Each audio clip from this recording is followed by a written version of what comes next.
Beals was an international superstar before her 20th birthday, thanks to her breakout performance as Alex Owens in Flashdance. She found a whole new set of fans when she played Bet Porter on the groundbreaking series, The L Word. And now you can see her every week as a doctor trying to solve one of life's biggest mysteries on the new drama, Proof. Please welcome the gorgeous Jennifer Beals.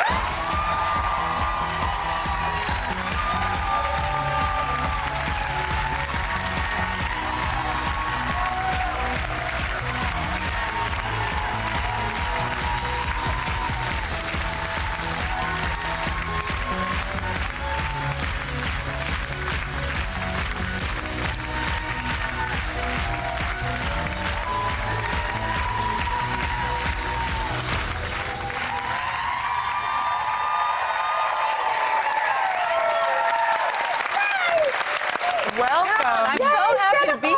We're so happy. It's like being in the red tent. A very elegant red tent. Yes. Now, I can't believe you're sat next to me again, because I love every time you come here. Me too. I'm such a huge, huge fan of yours, and I want to take you back to Flashdance. Okay, we all love Flashdance. Now, I heard that audition was pretty grueling. It was. Well, I had to do several auditions, but the first one, I was auditioning in New York, and I got there, and they kept pushing back my audition. Like, I'd arrive, and they'd say, "Can you come back in a couple of days?" Oh. And gosh, I was 18 years old, maybe 19 years old, and I didn't have a lot of money. So the first 2 nights, I think I stayed at the Y, and then I ran out of money. Oh. And so I stayed in this little park. I slept in this little park uptown. I know. Oh, my God. But I then realized, I called my mom and I said, I need you to send me some money. And she said, your step-grandfather lives in New York. You should just go stay with him. Wow. And so I stayed with him the night before my audition. He fed me with bagels and lox. It's so sweet. He was really, really lovely. Oh, my God. All ended well.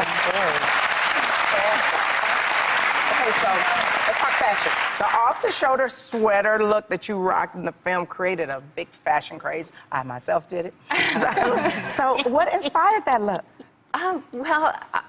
It was a mistake, first of all. I had a sweatshirt that I loved, that I used to wear all the time in high school, and I put it in the dryer for too long, and the hole shrunk. So I couldn't get my head through the hole. So I ended up cutting out the holes so that I could get my head through. And I wore it to a costume fitting for the movie, and Adrian Lyne, the director, really loved it. And so Michael, our fantastic costume designer, did a much better version of my nasty-ass sweatshirt. And during this iconic thing that you did, you stopped everything and you went back to school. You went to Yale, yeah? Yes. Yeah. Wow. I so admire that. I wanted it, but that's amazing. Thank you. But you went back the same time that Jodie Foster and David Duchovny were there? Yeah, they were both Did there. you ever meet either one of them? Yeah, Jodie and I became friends, and I used to see David on the street, and he tried to pick me up on several occasions. And I said, I'm living with somebody. And I then ended up taking this acting class in New York, and who walks in the door but David Duchovny?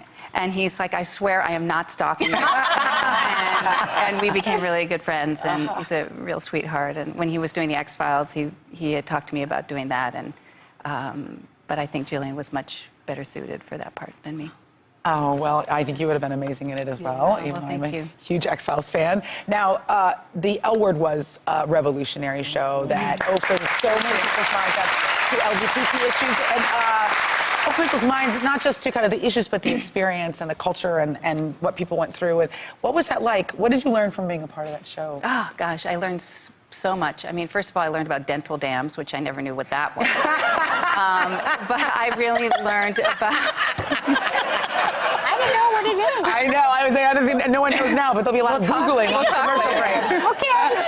But I learned to stand up for the right thing, no matter what that issue is. I was introduced to so many great activists, and I just was amazed by their dedication to the issue, and for me, it just helped me speak up. And did you have any particular interactions with fans that made you realize how powerful it was? Well, we had this, I got this letter from one woman, it's gonna make me cry, oh my God, I haven't slept, who was an older lady, and she and her partner had been together for a really, really long time, decades.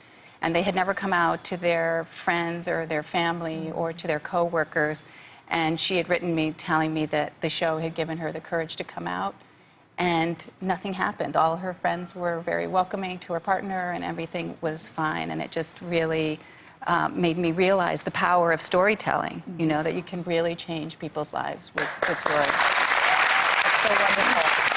There is going to be much more with Jennifer Beals when we come right back.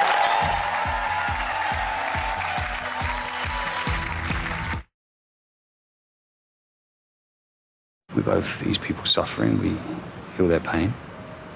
I'm a doctor. You do cheap parlor tricks. I think your son might disagree. He doesn't want you to grieve for him anymore. And he wants you to know that he's happy and he's with others who... Don't you crap on me. This is so hard for you to believe that there is something more. Yes, and you want to know why? Because I really want to. I really wish I could be like other people who take things on faith, but I can't. I need to know. That was a scene from the new show, Proof, and we're back with Jennifer Beals. So Proof has a medical mystery element to it. It's got all these different sides, but really the show is about what happens when we die. So how is your character trying to figure that out? Well, she's, as you said, she's the surgeon that's looking for the answer to the question, is there life after death? And she doesn't believe. She's a complete skeptic. Her worldview is completely steeped in hard science. And she's approached by this tech billionaire who tasks her with investigating whether or not there is life after death because he has a terminal illness. And how they go about looking at these different cases, he gives her a catalog of different anecdotal cases. And next week we have one of my favorite episodes that we shot all season long, which looks into past life regression. And it is just an amazing roller coaster ride. When they gave me the script, I was like, what sadist wrote this? But it was really a beautiful gift. And she meets this, she reconnects with this guy that she went to med school and he's become a past life regressionist. And she has a little bit of a crush on him. So we get another element of character. All that stuff is so fascinating to me because we don't know. No, because you don't know. And you won't know until you go. Yeah, right? I cannot wait to Exactly. see it. So Joe Morton, who also stars in Scandal and also stars on your show too. Yes. There's a funny story about how you two met? Oh, well, we were shooting the pilot, and Dr. Richmond hadn't been cast yet, and I got out of the elevator in the hotel, and there's Joe Morton. I was like, oh, I was a total fangirl, and said, you know, I love your work, and I think you're so wonderful. I'm really happy to meet you. And he said, you know, you realize I'm working on your show. And I said, no, I didn't. You know, nobody tells me anything. So I said, you made my day. And every day working with Joe is such a pleasure. It's like going to acting class. I learned so much. It's really fun. Incredible. Oh, that's cool. So you recently tweeted out, my God, Matthew Modine is so handsome. So he's playing the tech billionaire. The tech billionaire. He's dying. He's on Proof. So just me. Y'all gonna fall in love with each other? What's gonna happen? Is there any time for love happening? Oh my gosh. Okay, well, you you know, there's nothing like love to keep you alive. Right? Ooh. No. That's all I'm going to say. That was elegantly put. Elegantly put. Now, I understand that you've been interested in the subject of life after death since you were a very young girl, and that you would satisfy your curiosity in a certain way, and that your mom had a certain feeling about that. Well, it wasn't this specific idea of being interested in life after death. It was really this kind of notion that there was something other than what I was seeing. And so I didn't know where to look for the answer to that unspoken question that was inside of me. And so I asked my mom if I could go to temple school, you know, partially because all the really cute boys were going to temple school in my class. And she said, no, you're not Jewish, you can't go to temple school. And then I asked her if I could go to Sunday school, and she said, no, I grew up with nuns, no, you can't go to Sunday school. And so I started reading the Bible on my own because I thought maybe in here somewhere is the answer to what I'm not even sure I'm asking. And then in a Silver Surfer comic book, in the back of the comic book, I found a mail-away catechism class. And so I did that for a while. But, you know, who knows? Maybe I really should have been studying physics, you know, and looking for those things that are invisible on the subatomic level. I don't know. Well, these are the big questions that we're all trying to answer and that you guys are trying to answer on your show, which looks incredible. And we're so happy that you came. Thank you. Can't wait to watch. Jennifer Beals, thank you so much. Proof airs Tuesday nights at 10 on TNT, and we will be right back.